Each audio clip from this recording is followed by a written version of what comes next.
Hi guys, this is Raymart Marfil Vlog and welcome back to my YouTube channel. So ngayon guys, pag-uusapan natin ang Mirage G4 GLS CVT 2024 model, kung ano yung promo niya ngayong buwan at kung ano yung mga freebies na makukuha mo.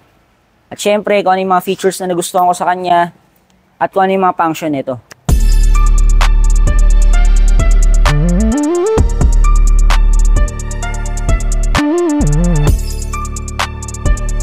Please do subscribe.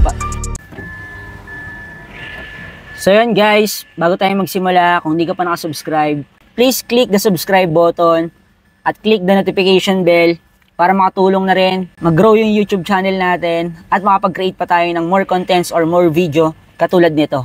Siyempre para maging updated ka na rin sa mga latest videos, latest promo ni Mitsubishi. So tara, simulan na natin.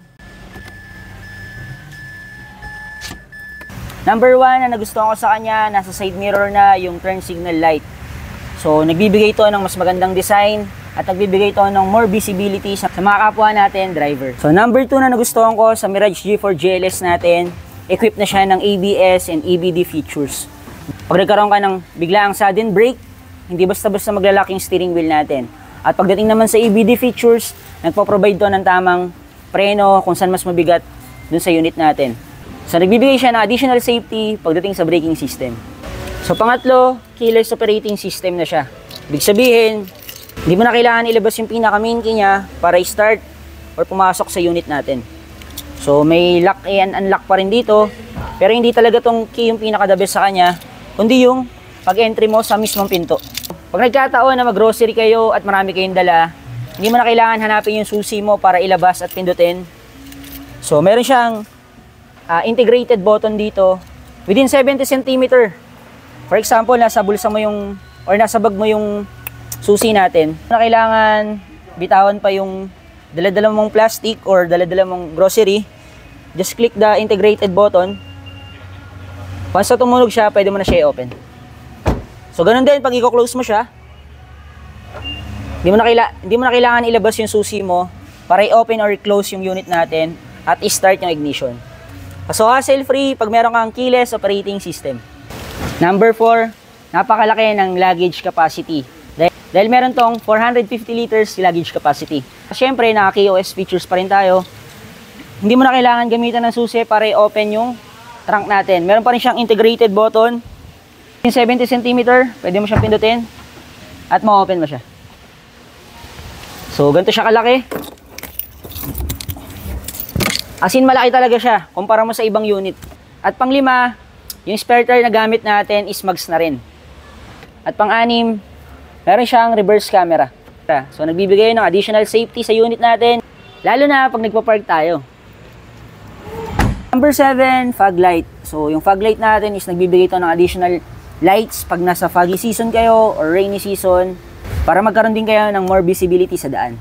Number 8, meron na siyang 7-inch na infotainment. So, meron siyang Apple CarPlay at Android Play Auto.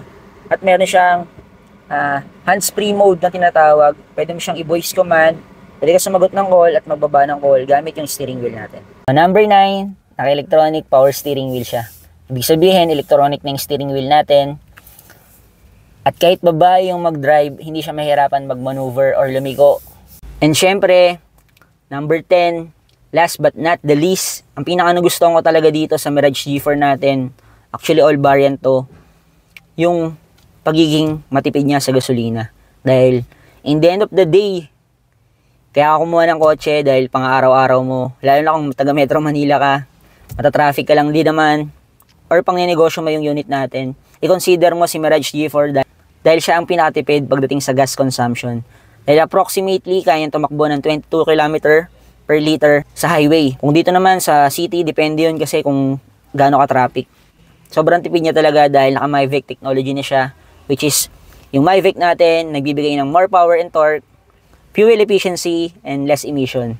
So yun lang. Most important talaga is yung gas consumption. So sa mga naka-Mirage G4 dyan na makakapanood nito, kahit yung old model, comment nyo naman sa baba kung tipid ba talaga yung Mirage G4.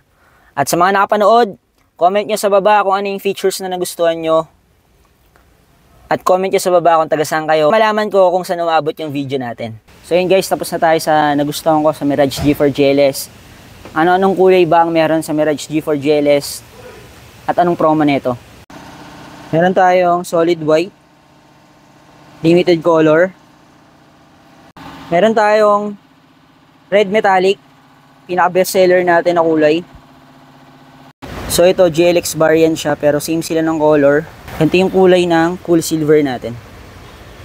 Ito rin is GLX variant siya. Wala kasi tayong i-release ngayon na GLS. So pagdating sa kulay, ito naman yung gray metallic natin. At ang price pala ng ating Mirage G4 GLS is 899,000 pesos. At naka-promo tayo sa kanya, 0 down payment, at ito yung monthly niya. At syempre, pag nag-avail kayo ng Mirage G4, makatanggap kayo ng worth 10,000 na exclusive freebies. At ito yung mga exclusive freebies na yun. So, yun lang para sa ating Mirage G4 GLS CVT 2024 unit demonstration. At kung nagustuhan mo tong video na to, huwag mo kalimutang mag-subscribe at comment mo sa baba kung ano yung features na nagustuhan mo. At yun nga pala, hindi lang Mirage G4 yung available sa atin. Meron din tayong L300FB, Expander, Montero, Triton, at yung bago nating labas na X-Force 2024. So yun, kung interested ka sa mga Mitsubishi units natin at balak mong mag-avail, ano pang hinihintay mo, message mo na ako dito sa aking social media at dito sa aking contact number. And see you sa release day.